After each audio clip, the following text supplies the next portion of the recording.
मेरा नाम मनीष है और मैं एक छोटे से गांव में रहता हूँ। आज मेरा दिल बहुत डर रहा था। मेरा शरीर कांप रहा था। दिल घबराहट का शिकार हो रहा था क्योंकि मैंने एक जवान लड़की के साथ एक ऐसी हरकत कर दी थी जिसके बारे में सुनकर कोई भी मुझे कभी नहीं माफ कर सकता। मुझे डर लग रहा था कि वो लड़की किसी को ये बात बता न दे। अगर ऐसा हुआ तो मैं जानता था कि मैं घर से क्या, मुझे इस पूरे गांव से निकल जाना था। मुझे इस गांव से धक्के मारकर निकाल दिया जाता और यहाँ पर मेरी कोई इज्जत करने वाला भी नहीं होता। अब ना जाने क्यों मुझे अपनी इज्जत की फिक्र हो रही थी, जबकि मैं अपने ही घर की इज्जत के साथ खेल चुका था। मैंने अपनी इस गलत हरकत की वजह से अपने ही घर की बेटी को अपनी हवस का निशाना बनाया था। मैं नहीं जानता था कि मेरे साथ ऐसा भी हो सकता है। वो चाहे जैसी भी थी, मगर रिश्ते में मुझे अपना चाचा कहती थी। जी हाँ, मैं सच कह रहा हूँ। मैंने अपनी ही भतीजे की इज्जत के साथ खिलवाड़ किया था। मैंने एक बहुत शर्मनाक हरकत की थी जिसने सारे रिश्तों को तार तार करके रख दिया था। मुझे डर था कि मेरी भतीजी मेरी सच्चाई सबको बता देगी, मगर अगले दिन पता चला कि वो घर छोड़कर भाग गई है। मेरी जान में जान आई थी, लेकिन एक हफ्ते के बाद जब वो हम लोगों के सामने आई तो हमारे पैरों तले से जमीन निकल गई थी। जब उसने बताया कि मैं बहुत ही दिल फेंक आदमी था। मेरी उम्र 32 साल हो गई थी, लेकिन अभी तक मेरा रिश्ता नहीं लग पा रहा था। शायद ऐसा इसीलिए था क्योंकि मैं हर इंसान की बहन बेटी पर नजर डालता था। मेरे गांव के सारे ही लोग ये बात अच्छी तरह से जानते थे कि मेरी नजर अच्छी नहीं है, मगर मेरे घर वाले कभी भी उन लोगों की बातों पर ध्यान नहीं देते थे क्योंकि मेरे घर वालों को लगता था कि लोग शरीफ लोगों के बारे में इस तरह की ही बातें करते हैं, मगर मैं तो कहीं से भी शरीफ नहीं था। मेरे घर वाले मेरी हरकतों को नहीं जानते थे क्योंकि मैं था ही इतना चालाक। हमेशा अपनी हरकतों को छुपा लिया करता था। हम 2 भाई थे और 2 ही बहनें। मेरी छोटी बहन कुंवारी थी, जबकि एक बहन की शादी हो चुकी थी और एक सबसे बड़े भैया थे जो कि घर की जिम्मेदारियों से तंग आकर शहर में जाकर रहने लगे थे और वहाँ पर पैसा कमाने लगे थे।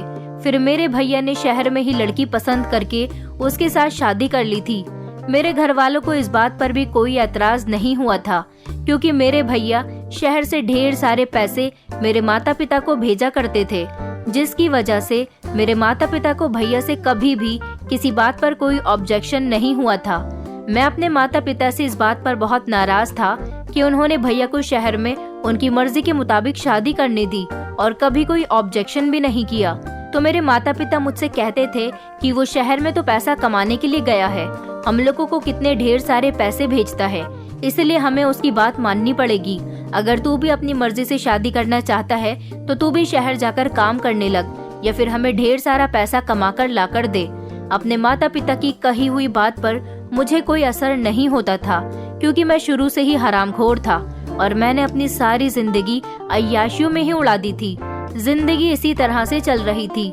मेरे भैया शहर में अपनी बहुत अच्छी जिंदगी गुजार रहे थे। जिस दिन से भैया शहर गए थे उन्होंने वापस कभी हमारे गांव में कदम तक नहीं रखा था। उनकी हमसे सिर्फ फोन पर ही बात होती थी और वो मेरे पिताजी के बैंक के खाते में हर महीने पैसे ट्रांसफर कर दिया करते थे। मैं अपने घर में सबसे छोटा था, इसलिए अब सब लोगों का लाडला था। मेरे माता पिता मुझसे बहुत प्यार करते थे और मेरी हर गलती को आसानी से इग्नोर कर दिया करते थे। जिंदगी इसी तरह से गुजर रही थी। एक दिन भैया ने फोन करके हमें खुशखबरी सुनाई कि उनके यहाँ एक बेटी का जन्म हुआ है। मेरे घर के सब लोग बहुत खुश हुए थे। उस समय मेरी उम्र 20 साल थी। घर के हम सारे ही लोग भैया की बेटी को देखने के लिए शहर गए थे और तभी हमारी मुलाकात मेरी भाभी से हुई थी। मेरी भाभी बहुत खूबसूरत औरत थी। भैया भाभी की बेटी भी बहुत खूबसूरत हुई थी। एक हफ्ता हम लोग शहर में रुकने के बाद वापस अपने गाँव आ गए थे। हमारी जिंदगी बहुत अच्छी गुजर रही थी जब एक दिन पिताजी इस दुनिया को छोड़कर चले गए थे। तब भैया की बेटी 4 साल की हो चुकी थी। पिताजी की मौत की खबर सुनकर भैया की तबीयत बहुत खराब हो गई थी, इसलिए वो गांव नहीं आ सके थे। मेरे पिताजी की मौत को कई साल गुजर गए थे। मेरी जिंदगी अभी भी ऐसी ही चल रही है। मैं कोई काम धंधा नहीं करता और अभी भी अपने भाई की कमाई पर ऐश कर रहा हूँ। मेरी माँ चाहती थी कि मेरी शादी करवा दे, इसलिए उन्होंने गांव में काफी सारी लड़कियां देखी थी, मगर गांव का हर इंसान यही कहता था कि तुम्हारा बेटा कोई काम धंधा नहीं करता, सिर्फ आवारागर्दी करता है और अपने भाई की कमाई पर ही पल रहा है। आखिर ऐसे इंसान को गांव में कोई भी अपनी बेटी नहीं दे सकता। मेरी माँ को इस बात पर बहुत गुस्सा आता था। मैं अभी भी अपनी माँ का बहुत लाडला था। मेरी माँ ने छोटी बहन की शादी कर दी थी और अब सिर्फ मैं ही बचा था। मेरी माँ काफी बूढ़ी हो चुकी थी। बहन की शादी हो जाने के बाद अब हम घर में सिर्फ 2 लोग ही बचे थे। भैया हम लोगों के लिए अभी भी पैसे भेजते थे और अब वो मेरी माँ के खाते में पैसे ट्रांसफर किया करते थे। भैया ने मुझसे कभी भी ये नहीं कहा था कि अब तुम बड़े हो गए हो, तुम्हें भी कोई कामकाज करना चाहिए। भैया तो सिर्फ हमारा मुंह बंद करने के लिए हमें हर महीने ढेर सारे पैसे भेज देते थे, जिससे हम ऐश करते थे। जिंदगी ऐसे ही गुजर रही थी जब एक दिन अचानक भैया की मौत की खबर सुनकर हम लोगों के रोंगटे खड़े हो गए। भाभी का फोन आया और उन्होंने बताया कि अचानक तुम्हारे भैया की तबीयत बिगड़ जाने की वजह से वो हमें इस दुनिया से छोड़कर जा चुके हैं। मैं अपनी माँ और शादीशुदा बहनों के साथ शहर जाकर भैया के अंतिम संस्कार में शामिल हो गया था। भैया का वहाँ पर बहुत बड़ा घर था। मेरे भैया बहुत मेहनती इंसान थे। उन्होंने अपनी मेहनत से अपनी जिंदगी को बहुत आसान बना लिया था। उनके घर में हर ऐशो आराम था, खूबसूरत पत्नी थी और इतने सालों के बाद उनकी बेटी को देखकर मैं दंग रह गया था, जिसको मैंने बचपन में देखा था जब वो सिर्फ 1 महीने की थी। अब मेरे भैया की बेटी सोनिया 15 साल की थी और बेहद खूबसूरत थी और सेहतमंद और लंबी चौड़ी थी, इसलिए अपनी उम्र से ज्यादा बड़ी लग रही थी। अपनी भतीजी को देखकर मेरी आंखें फटी की फटी रह गई थी कि वो बहुत ज्यादा खूबसूरत थी और शहर में रहकर वो शहर के जैसे ही कपड़े पहन रही थी, जबकि हमारे गांव में लड़कियां सलवार सूट या फिर साड़ी पहनती हैं। मैं बहुत समय बाद शहर आया था और अपनी भतीजी को भी बहुत टाइम बाद देखा था, इसीलिए दंग रह गया था। उसने टाइट जीन्स और शर्ट पहनी हुई थी जिसमें वो बेहद खूबसूरत लग रही थी। मुझे अपने भैया की मौत का बहुत अफसोस था। भैया का अंतिम संस्कार हो जाने के बाद हम लोग भैया के घर पर ही रुके हुए थे। भाभी भैया को याद करके बहुत रो रही थी और उनकी बेटी भी। वो दोनों बार बार यही कह रही थी कि अब हमारा क्या होगा, हम किसके सहारे अपनी जिंदगी गुजारेंगे और हम लोग यहाँ शहर में उनके बिना कैसे रहेंगे। मेरी माँ को भी उनकी बहुत फिक्र हो रही थी और भैया की मौत पर बहुत अफसोस कर रही थी। मेरी माँ ने उन दोनों माँ बेटी से कहा कि तुम्हें शहर में रहने की कोई जरूरत नहीं है, तुम लोग हमारे साथ गाँव चलो। गाँव में हमारा इतना बड़ा घर है, वहाँ पर तुम लोग आराम से रहना। वैसे भी अब यहाँ तुम्हारे साथ रहने वाला कोई नहीं है और फिर जवान लड़की का भी साथ है, इसलिए गाँव में हमारे साथ रहने चलो। मेरी भाभी हमारे साथ आने के लिए तैयार हो गई थी, क्योंकि भाभी के मायके में भी सुना था कि उनका कोई नहीं है। भाभी की शादी करने के बाद उनके माता पिता एक कार एक्सीडेंट में इस दुनिया से चले गए और भैया के जाने के बाद वो पूरी तरह से अकेली हो गई थी। शहर का माहौल इन दिनों बहुत खराब चल रहा था, इसलिए भाभी भी हमारे साथ गाँव चलने के लिए तैयार हो गई थी। इस तरह हम लोग भाभी और उनकी बेटी को लेकर गाँव आ गए थे। गाँव के सारे ही लोग भाभी और उनकी बेटी को देखकर बहुत हैरान हो रहे थे, क्योंकि वो लोग शहर के गेटअप में हमारे घर आई थी। घर आने के बाद माँ ने भाभी से कहा था कि तुम्हें यहाँ रहना होगा तो शहर के सारे रंग ढंग छोड़ने होंगे। मेरी भाभी और उनकी बेटी इस बात पर राजी हो गई थी, मगर अब परेशानी ये थी कि भैया जब शहर में काम करते थे तो हम लोगों के लिए पैसे भेजा करते थे और जिसकी वजह से हमें कभी दिक्कत नहीं हुई थी। मगर अब भैया के जाने से हमारे घर में परेशानियां आने लगी थी और अब तो भाभी और उनकी बेटी भी हमारे घर पर आ गई थी, इसलिए हमारा और ज्यादा खर्चा हो रहा था।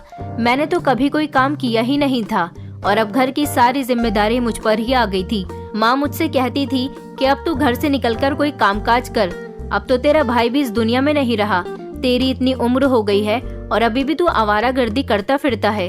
मेरी भाभी को ये बात सुनकर बड़ी हैरानी हुई थी कि मैं इतनी उम्र का हो गया था और अभी तक कोई काम नहीं करता था। शायद मेरे भैया ने भाभी को बताया था कि गांव में उनका भाई भी मजदूरी करता है, जिसके उसे कम पैसे मिलते हैं। मेरी भतीजी ज्यादातर कमरे में बंद रहती थी। मैं उसके घर आ जाने से बहुत खुश हुआ था और उससे बातचीत करने की कोशिश करता था, मगर वो अभी तक अपने पिता के गम में थी, इसलिए खामोश खामोश सी रहती थी। मेरी माँ उससे बहुत प्यार करती थी, क्योंकि मेरी माँ को खूबसूरत लड़कियाँ शुरू से ही बहुत पसंद थी। वो अपनी पोती को हमेशा अपने पास बिठाए रखती थी और जब वो मेरी माँ के कमरे में होती थी तो मैं बहाने बहाने से अपनी माँ के कमरे में जाता था। न जाने क्यों मेरी नजर अपनी भतीजी पर पड़ी हुई थी। हालांकि वो मुझे किसी किसी बात पर चाचा जी कह दिया करती थी।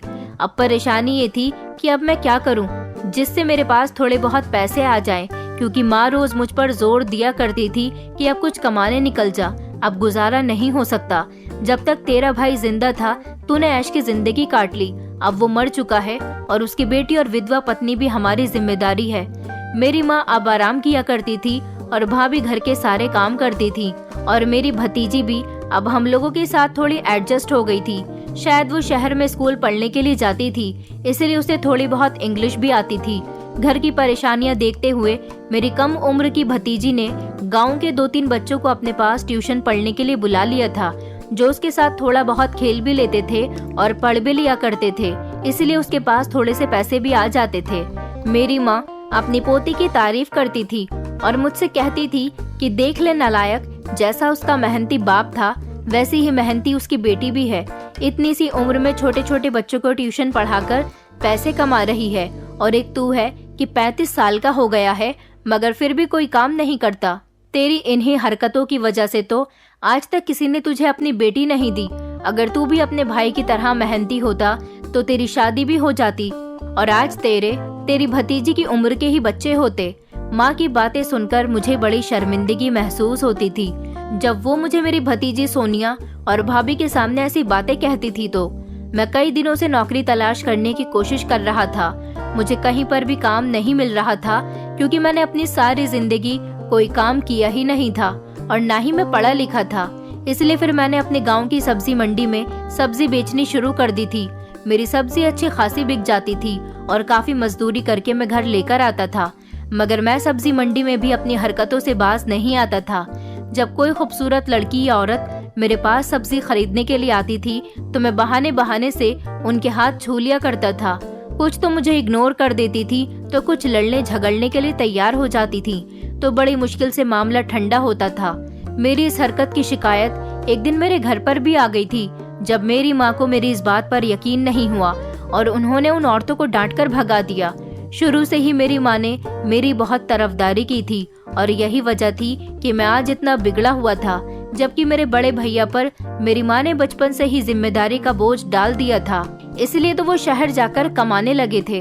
अब जब मैं घर आता तो भाभी की बेटी पर जैसे ही मेरी नजर जाती तो मैं उसे फटी फटी नजरों से घूरने लगता था। मेरी माँ काफी बूढ़ी हो चुकी थी, इसलिए अब वो बीमार रहने लगी थी। मेरी भाभी और भतीजी ही घर की सारी देखरेख कर रही थी। रात को जब मैं घर वापस आता था तो मुझे खाना भी वही दोनों दिया करती थी।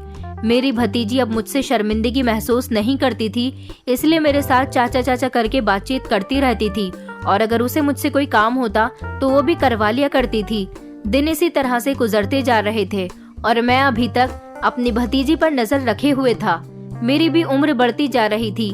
मुझे दिखाई दे रहा था कि मेरी माँ बीमार है, इसलिए मैंने अपनी भाभी और माँ से कहा था कि कुछ भी करके मेरी शादी करवाओ। भाभी माँ से कहती थी कि मनीष ठीक कह रहा है, आप इसकी शादी अपने हाथ से ही कर देंगी तो बेहतर होगा। मेरी माँ कहती थी कि मैं तो इसकी शादी कर दूं, मगर इसको कोई अपनी बेटी देने के लिए तैयार ही नहीं है। फिर मेरी भाभी ने मुझे शहर की एक लड़की के बारे में बताया। उन्होंने कहा कि वो उससे फोन करके बात करेंगी। अगर गांव में कोई लड़की नहीं मिलती तो क्या हुआ, शहर में ऐसी बहुत सारी लड़कियां हैं। वो लड़की पढ़ी लिखी तो नहीं थी, मगर वो परिवार से थी, लेकिन अच्छी थी। मैं खुश भी था, शादी करने के लिए तैयार हो गया था। भाभी ने उस लड़की के परिवार वालों से फोन पर बातचीत कर ली थी, क्योंकि भाभी तो मेरी हरकतों के बारे में ज्यादा नहीं जानती थी। उनको यही लगता था कि गांव के लोग उनके देवर के बारे में उल्टी सीधी बातें करते हैं, क्योंकि भाभी ने अभी तक मेरे अंदर कोई गलत हरकत नहीं देखी थी। भाभी ने कहा था कि वो खुद जाकर शहर में इस लड़की के परिवार वालों से बात करके आएंगी। फोन पर बात करने में और फेस टू फेस बात करने में काफी फर्क होता है। और वैसे भी मेरी भाभी को अपने शहर की बहुत याद आ रही थी। वो कुछ दिनों के लिए अपने शहर वाले घर में जाना चाहती थी, इसीलिए भाभी मेरी बड़ी बहन के साथ अपने शहर चली गई थी, जबकि मेरी भाभी अपनी बेटी को मेरी माँ की सेवा करने के लिए उनके पास छोड़ गई थी। भाभी 3-4 दिन के लिए शहर जा चुकी थी। जब मैं रात को सब्जी मंडी से घर वापस आया तो बहुत थका हुआ था। शायद मेरी माँ दवाई खाकर सो चुकी थी। मेरी भतीजी मेरे लिए पानी लेकर आई थी। जब उसने मेरे हाथ में पानी का गिलास दिया तो मैंने बहाने से उसका हाथ पकड़ लिया। घबराकर उसने अपना हाथ पीछे कर लिया था। मैं पानी पी चुका था और लगातार उसे फटी फटी नजरों से घूर रहा था। गांव में आने के बाद वो सलवार कमीज पहनती और अपने तन पर दुपट्टा ढके रहती थी। ऐसे कपड़ों में भी वो बेहद खूबसूरत लग रही थी। आज जब मैंने उसका कोमल हाथ छुआ था तो मुझे बड़ा ही सुकून महसूस हुआ था। थोड़ी देर के बाद उसने मुझे खाना दे दिया था। मैंने उससे पूछा, क्या तुमने खाना खा लिया? तो वो गर्दन हिलाते हुए इनकार करने लगी और कहने लगी कि नहीं, मुझे अभी भूख नहीं है चाचा जी। मैंने दादी को खाना खिलाकर दवाई देकर उन्हें सुला दिया है। मैं अभी ही तो फ्री हुई हूँ और इतनी ही देर में आप आ गए। मैंने कहा, अच्छा तो तुम भूखी हो, चलो मेरे साथ बैठकर खाना खाओ। वो बार बार इनकार कर रही थी कि मुझे अभी भूख नहीं लग रही है, लेकिन मैंने जबरदस्ती उसका हाथ पकड़कर उसे अपने करीब में बिठा लिया और कहने लगा कि आज अपने चाचा जी के साथ बैठकर खाना नहीं खाओगी। मैं उसे जबरदस्ती अपने हाथ से खाना खिलाने लगा। मैं देख रहा था कि वो मेरे साथ में अनकंफर्टेबल महसूस कर रही है और शर्मिंदा हो रही है, और आज मेरा भी रास्ता साफ था, इसलिए मैं भी उसके साथ जो चाहे कर सकता था।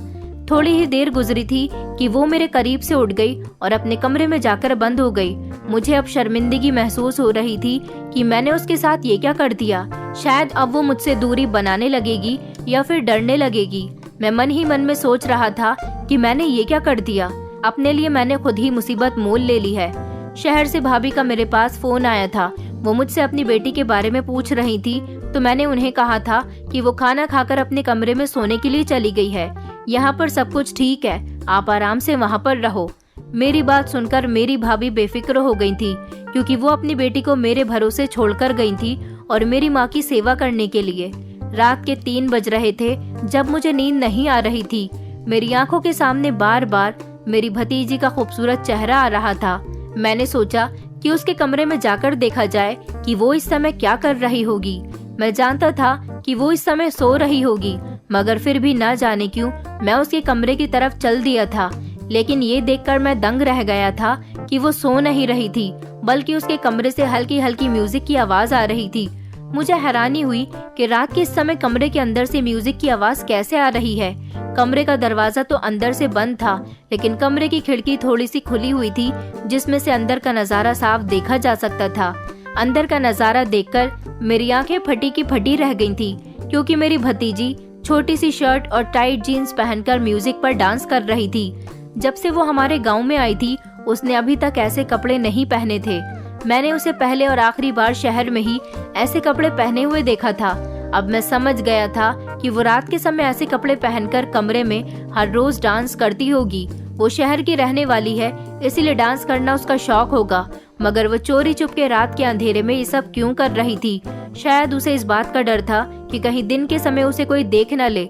जो भी था, जैसा भी था, मैंने खिड़की का दरवाजा थोड़ा सा और खोल दिया और अपना मोबाइल ऑन करके अपनी भतीजी की वीडियो बना ली, क्योंकि आगे चलकर ये वीडियो मेरे बहुत काम आने वाली थी। मेरा बहुत शैतानी दिमाग था। मैं कभी भी कोई भी गलत हरकत करने से नहीं चूकता था, इसलिए मैंने अपनी भतीजी को भी नहीं छोड़ा था।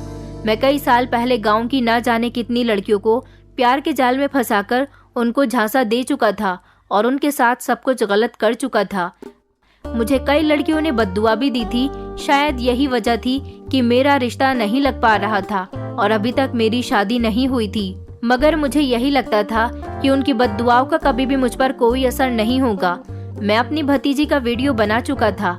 अगले दिन रात को फिर से मैं अपनी भतीजी के कमरे में गया था, तो मैंने उसे फिर से जीन्स शर्ट पहनकर डांस करते हुए देखा था।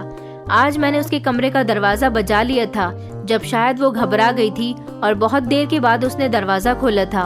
और वो इतनी चालाक थी कि दरवाजा खोलने से पहले जल्दी जल्दी जीन्स के ऊपर कुर्ता पहनकर आ गई थी, ताकि मुझे उस पर शक न हो जाए। वो जानती थी कि इस घर में मैं और मेरी माँ के अलावा कोई भी नहीं है। मेरी माँ तो दवाई खाकर जल्दी ही सो जाती है और इस समय उसके कमरे के दरवाजे पर दस्तक देने वाला और कोई नहीं बल्कि मैं ही था। इसलिए उसने अपने आप को बदल लिया था और म्यूजिक भी बंद कर दिया था। दरवाजा खोलते ही वो कहने लगी कि चाचा जी, आप रात के इस समय क्या हुआ? आपको कोई काम था क्या? मैंने कहा, हाँ मुझे चाय पीनी थी, नींद नहीं आ रही, इसलिए सर में भी बहुत तेज दर्द हो रहा है। क्या तुम मेरे लिए 1 कप चाय बना दोगी? तो सोनिया कहने लगी कि जी जी चाचा जी, क्यों नहीं, मैं आपके लिए अभी चाय बना देती हूँ। वो जैसे ही किचन में चाय बनाने के लिए गई तो मैं भी उसके पीछे पीछे चला गया था और मैंने फौरन ही किचन का दरवाजा बंद कर लिया। मुझे ऐसी हरकत करते देखकर वो चिल्लाने लगी, चाचा जी आप ये क्या कर रहे हो, मुझे छोड़ो। लेकिन मैं आज अपने होश में नहीं था, क्योंकि आज मैं शराब पीकर आया था और आज बार बार मैं अपनी भतीजी पर गंदी नजर डाल रहा था। इसलिए मैंने उसके साथ बंद किचन के अंदर वो सब कर लिया था जो मुझे नहीं करना चाहिए था। मैंने अपनी मासूम सी भतीजी की जिंदगी खराब कर दी थी। वो बुरी तरह से रो रही थी और कह रही थी कि मैं सबको आपके बारे में सब कुछ बता दूंगी। जब मैंने अपना मोबाइल खोलकर उसके डांस की वीडियो उसे दिखाई तो वो चौंक गई थी और उससे कहा कि अगर तुमने होशियारी करने की कोशिश की तो मैं तुम्हारी ये वीडियो सबको दिखा दूंगा।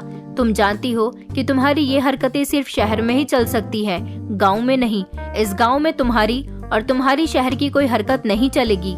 गांव वालों के बीच अगर ये वीडियो आ गया तो गांव वाले तुम्हें और तुम्हारी माँ को धक्के मारकर यहाँ से निकाल देंगे, क्योंकि हमारे गांव में ये सब नहीं चलता। मेरी बात सुनकर सोनिया बहुत ज्यादा घबरा गई थी और रोने लगी थी। अगले दिन दोपहर के 2 बजे तक मेरी भाभी और बड़ी बहन लड़के वालों से बातचीत करके शहर से गांव आ गई थी। मेरे पूछने पर भाभी ने बताया कि मैंने तुम्हारे बारे में लड़की वालों को सब कुछ बता दिया है और तुम्हारी फोटो भी दिखा दी है। उन्हें बस तुम्हारी उम्र ज्यादा लग रही है और उन्होंने कहा है कि वो सोचकर मुझे जवाब दे देंगे। भाभी अभी मुझसे बातचीत कर ही रही थी कि अचानक उनकी बेटी रोती हुई आई और उनसे लिपट गई थी और फूट फूट कर रोने लगी। वो अपनी माँ को कुछ बताना चाहती थी, मगर जैसे ही उसने मेरी तरफ देखा तो वो खामोश हो गई थी। भाभी बार बार उससे पूछ रही थी कि तुम्हें क्या हो गया है और तुम क्यों रो रही हो, बताओ क्या बात है। वो अपनी माँ से कहने लगी, मम्मी मुझे आपकी बहुत याद आ रही थी। उसकी इस बात पर मेरी भाभी जोर जोर से हंसने लगी और कहने लगी कि अरे पगली, घर में तुम्हारी दादी और चाचा जी भी तो थे तुम्हारा ख्याल रखने के लिए, तो फिर तुम्हें मेरी याद क्यों आ रही थी। मेरी माँ भाभी से कहने लगी, हाँ बहू, न जाने इसे आज सुबह से क्या हो गया, बड़ी खामोश खामोश सी लग रही है। मैं भी बार बार पूछ रही हूँ कि क्या हुआ है तो मुझे भी कुछ नहीं बता रही है। मुझे भी यही लग रहा था कि इसे तुम्हारी याद आ रही होगी। सोनिया ने मेरे बारे में घर में किसी को भी कुछ नहीं बताया था। मैं उसकी इस हरकत से इम्प्रेस हुआ था और अब मुझे लग रहा था कि मेरा काम और ज्यादा आसान हो गया। मैं अब हर रात आसानी से अपनी भतीजी को ब्लैकमेल करके उससे अपनी हवस पूरी कर सकता हूँ। सोनिया मुझसे बहुत डरी डरी और दूर दूर रहती थी और वो बहुत खामोश रहने लगी थी। घर में ज्यादा किसी से बात भी नहीं करती थी। रात के टाइम पर जब सोनिया अपने कमरे में चली जाती और घर के सब लोग गहरी नींद में सो जाते थे तो मैं आधी रात को चलकर सोनिया के कमरे में जाता था। वो मुझे देखकर घबरा गई थी और कहने लगी कि चाचा जी, अब आपको क्या चाहिए? मैंने आपके बारे में किसी को भी कुछ नहीं बताया, अब आप मेरा पीछा छोड़ दीजिए प्लीज। मैंने कहा, मैं तुम्हारा पीछा इतनी आसानी से नहीं छोड़ूंगा, मुझे अपने कमरे में आने दो। मेरी इस बात पर वो दंग रह गई थी और दरवाजे पर खड़े खड़े ही रोने लगी थी। जब मैंने उससे कहा कि मैं अभी जाकर गांव के कुछ लोगों को ये वीडियो दिखाता हूँ तो वो डर गई और कहने लगी कि चाचा जी, आप मेरे साथ ये सब क्यों कर रहे हो? मैंने हंसते हुए कहा कि मैं तुम जैसी ही खूबसूरत लड़कियों का हमेशा से ही शिकारी रहा हूँ और एक खूबसूरत लड़की मेरे ही घर में है तो फिर मैं उसका फायदा क्यों ना उठाऊं। मेरी ये बात सुनकर वो डर गई थी और मैं उसे धकेलता हुआ कमरे के अंदर चला गया था और आज भी उसके साथ अपनी हवस पूरी करके वापस आ गया था। वो चाहकर भी मेरी किसी भी बात को किसी को नहीं बता सकती थी। मेरी भाभी हमेशा अपनी बेटी के लिए परेशान रहती थी कि ना जाने उसे क्या हो गया, वो हमेशा इतनी परेशान क्यों रहती है। वो किसी के पूछने पर किसी को कुछ बताती भी नहीं थी। मेरी जिंदगी इसी तरह से गुजर रही थी जब एक दिन मेरी भाभी छत की सीढ़ियों से नीचे गिर गईं। उनको बहुत गहरी चोट आई थी। जब उन्हें अस्पताल लेकर जाया गया तो अस्पताल में उन्हें मृत घोषित कर दिया गया था। सोनिया अपने पिता को तो पहले ही खो चुकी थी, अब अपनी माँ के मर जाने पर वो बिलख बिलख कर रो रही थी। भाभी की मौत पर तो मुझे भी अफसोस हुआ था क्योंकि भाभी बहुत अच्छी औरत थी। अब घर में मेरी बीमार और बूढ़ी माँ, मैं और सोनिया ही रह गए थे। हम लोगों को नहीं पता था कि भाभी अचानक इस दुनिया से हमें छोड़कर भी जा सकती हैं। भाभी की मौत से हमारे घर का माहौल पूरी तरह से गमगीन हो गया था। सोनिया बेहद सदमे में थी और इस दौरान मैं उसे परेशान नहीं कर सकता था। कुछ दिन गुजर गए थे। वो मेरी माँ का बहुत ख्याल रखती थी और अपनी दादी की लाडली बन गई थी। मेरी माँ तो बिस्तर से उठती ही नहीं थी, बस उनकी जिंदगी दवाइयों से ही गुजर रही थी। कुछ दिन गुजर गए। जब घर का माहौल नॉर्मल हो गया तो मैंने फिर से अपनी भतीजी के साथ वही सब कुछ करना शुरू कर दिया था। वो बेचारी रोती रहती थी, तड़पती रहती थी, मगर मैं उसकी एक नहीं सुनता था। मैंने उसको बहुत परेशान कर दिया था। अब तो मैं खुलेआम उसके साथ सब कुछ करता रहता था क्योंकि घर में उसके मेरे बीच अब कोई नहीं था। एक बीमार माँ ही तो थी, वो भी दवाई लेकर ज्यादातर सोती ही रहती थी। सोनिया मुझसे बहुत तंग आ गई थी। मैं नहीं जानता था कि कि अगला दिन मेरे लिए किसी बड़ी मुसीबत की सौगात लाने वाला है। अगले दिन मैं सोकर उठा तो मैंने देखा कि सोनिया पूरे घर में कहीं पर भी मौजूद नहीं है।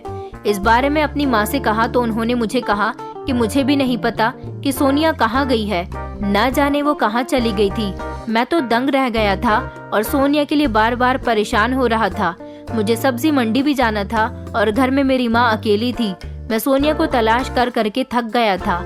इधर मेरी माँ भी सोनिया के लिए बहुत परेशान हो रही थी कि अचानक वो घर से कहाँ चली गई। सुबह से शाम हो गई थी जब सोनिया घर वापस नहीं आई। रात के समय जब सोनिया आई तो बहुत बुरी हालत में थी, न जाने वो कहाँ से चलकर आ रही थी। मैं दरवाजे पर गया और मैंने उसके गाल पर 2-3 थप्पड़ जड़ दिए थे, क्योंकि मुझे उस पर बहुत गुस्सा आ रहा था कि अचानक वो हम लोगों को बिना बताए कहाँ चली गई थी। तो उसने मेरी मार खाने के बावजूद भी मुझे कुछ नहीं बताया और खामोशी से अपने कमरे में चली गई थी। मैंने अपनी माँ को बता दिया था कि सोनिया घर आ गई है। मेरी माँ उसकी याद में रो रो कर आधी हो गई थी। फिर वो तसल्ली के साथ दवाई खाकर सो गई। मुझे लगा था कि शायद सोनिया मुझसे नाराज होगी, इसलिए मैं उसको मनाने के लिए उसके कमरे की तरफ चला गया था और मैं वैसे भी हर रात उसके कमरे में जाता ही था। आज जब मैं उसके कमरे की तरफ गया तो उसके कमरे का दरवाजा खुला हुआ था। सोनिया बेसुध सी बिस्तर पर लेटी हुई थी। रात का 1 बज रहा था। मुझे उसकी हालत देखकर लग रहा था कि वो आज खुद ही मेरे करीब आने के लिए तैयार हो गई है, क्योंकि अब हर रात उसके साथ ऐसा ही होता था। इसलिए उसने अपनी ऐसी जिंदगी को एक्सेप्ट कर लिया है। इस घर में उसकी साइड लेने वाला कोई भी नहीं है। मेरी माँ को अगर वो कुछ बताती भी तो वो कुछ नहीं कर सकती थी, क्योंकि मेरी माँ तो अब बिस्तर से उठने काबिल नहीं रही थी। मैं सोनिया के पास चला गया और बिस्तर पर उसके पास जाकर लेट गया और उसके साथ गलत हरकत करनी शुरू कर दी। आज सोनिया ना तो मेरे सामने रो रही थी और ना ही गिड़गिड़ा रही थी, बड़ी खामोश लेटी हुई थी। मैं अपनी ख्वाहिश पूरी ही करने वाला था और धीरे धीरे सोनिया के करीब जा रहा था जब अचानक पीछे से किसी ने मेरे कंधे पर हाथ रखा। जैसे ही मैंने पलटकर देखा तो मेरे रोंगटे खड़े हो गए थे, क्योंकि मेरे पीछे कोई और नहीं बल्कि गांव के मुखिया का बेटा खड़ा हुआ था। ये हमारे गांव के मुखिया का बेटा हमारे घर पर क्या कर रहा था? मैं तो उसे देखकर चौंक गया। उसने तो अभी मुझे कुछ सोचने समझने की मोहलत भी नहीं दी कि उसने मेरे मुंह पर थप्पड़ मारने शुरू कर दिए। मैं उसके सामने हाथ जोड़कर खड़ा हो गया था और कहने लगा था कि छोटे साहब, आप मुझे क्यों मार रहे हो? तो वो कहने लगा, मैं तुझे इस मासूम बच्ची के साथ गलत हरकत करने पर सजा देने के लिए आया हूँ। ये लड़की आज मेरे पास मदद मांगने के लिए आई थी। इसने मुझे बताया था कि इसके साथ तू बहुत घटिया हरकत कर रहा है। तू क्या समझता है कि इसका इस गाँव में कोई नहीं है? मैं जानता हूँ कि इसका पिता मर चुका है और इसकी माँ भी मर गई है, और तू कई दिनों से इस मासूम लड़की की इज्जत के साथ खिलवाड़ कर रहा है। मैंने छोटे साहब से कहा कि नहीं नहीं छोटे साहब, मैं भला ऐसे कैसे कर सकता हूँ? इस लड़की ने आपको जो कुछ भी बताया है वो सब झूठ है। तो छोटे साहब कहने लगे, अच्छा, जो मैंने अपनी आंखों से देखा तो फिर उसका क्या? मैं बुरी तरह से घबरा गया था, क्योंकि आज मैं इन लोगों के हाथों पकड़ा जा चुका था। मुखिया के बेटे ने इशारा किया तो 2-3 हट्टे कट्टे आदमी कमरे के अंदर आ गए थे, जबकि सोनिया एक तरफ खड़ी हुई फूट फूट कर रो रही थी। उन्होंने मुझे बुरी तरह से मारा था और मुझे घसीटते हुए घर से बाहर ले आए थे। मैं जोर जोर से चिल्ला रहा था। शोर की आवाज से पूरा गांव जाग गया था। मेरी माँ भी अपने बिस्तर पर लेटी हुई थी। जिनको सहारा देती हुई सोनिया उन्हें घर से बाहर लेकर आ गई थी। मेरी माँ उन लोगों से कह रही थी कि तुम मेरे बेटे को क्यों मार रहे हो? तो गांव के मुखिया के बेटे ने मेरी माँ को सारी सच्चाई बताई थी। रात के 2 बज रहे थे जब सारा गांव मेरे घर के आसपास जमा था। गांव के सरपंच और मुखिया और बड़े बड़े जमींदार लोग भी आकर खड़े हो गए थे और ये तमाशा देख रहे थे। पूरे गांव में ये खबर आग की तरह फैल चुकी थी कि मैं अपनी ही भतीजी की इज्जत पर कई दिनों से हाथ डाल रहा हूँ, और ये खबर फैलाने वाली कोई और नहीं बल्कि सोनिया ही थी। सोनिया मुझसे बहुत तंग आ चुकी थी और मुझसे पीछा छुड़ाना चाहती थी। वो मुझसे कुछ नहीं कह सकती थी। मेरी माँ से भी मेरी शिकायत उसने इसीलिए नहीं की क्योंकि मेरी माँ पहले से ही काफी बीमार थी और वो कुछ कर भी नहीं सकती थी। इसलिए वो मेरी दोनों बहनों के पास शिकायत लेकर गई थी। उसने जब मेरी दोनों बहनों को बताया तो मेरी दोनों बहनों में से किसी ने भी अपने भाई की इस हरकत पर यकीन नहीं किया था, बल्कि सोनिया को डांटकर अपने घर से निकाल दिया था। सोनिया की कुछ समझ नहीं आ रहा था कि वो क्या करे, क्योंकि वो अब हर रात मेरी हवस का निशाना नहीं बनना चाहती थी। इसलिए वो फौरन हमारे घर से मुखिया के घर चली गई, जहाँ पर मुखिया जी उसे नहीं मिले थे, लेकिन उनका बड़ा बेटा मिल गया था। उनके बेटे को उसने अपनी पूरी परेशानी बताई थी। उसने कहा था कि मैं शहर से आई हूँ और मेरे चाचा जी मुझे मेरे ही डांस की वीडियो दिखाकर ब्लैकमेल करते हैं, मेरे साथ हर रोज गलत काम करते हैं। उस वीडियो में मैंने कुछ गलत तो नहीं किया था, बस जीन्स और टी शर्ट पहनकर मैं डांस कर रही थी, क्योंकि डांस करना मेरा शौक है और हम लड़कियां किसी भी तरह के कपड़े पहन सकती हैं। लेकिन मैं फिर भी इस गांव की इज्जत की खातिर लोगों के सामने ऐसे कपड़े नहीं पहनती हूँ। बंद कमरे में ही अपने सारे शौक पूरे करती हूँ। क्या मेरा ये सब करना गलत है? मेरे चाचा जी ने डांस करते समय मेरी वीडियो बना ली थी और वो मुझे ब्लैकमेल करके हर रात मेरी इज्जत के साथ खेलते हैं। कहते हैं कि इस गांव से तुम्हें निकाल दिया जाएगा क्योंकि तुम डांस करती हो और ऐसे कपड़े पहनती हो। उसने मुखिया जी को सारी बात बता दी थी और उनसे कहा था कि अगर आपको मेरी बात पर यकीन नहीं आता तो आप हमारे घर आकर मेरे चाचा जी की हरकतों को देख सकते हैं। उसने कहा था कि मैं लावारिस हूँ, अपनी परेशानी किसी को नहीं बता सकती। आपके बारे में बहुत तारीफ सुनी थी, इसीलिए आपके पास अपनी परेशानी लेकर आई हूँ।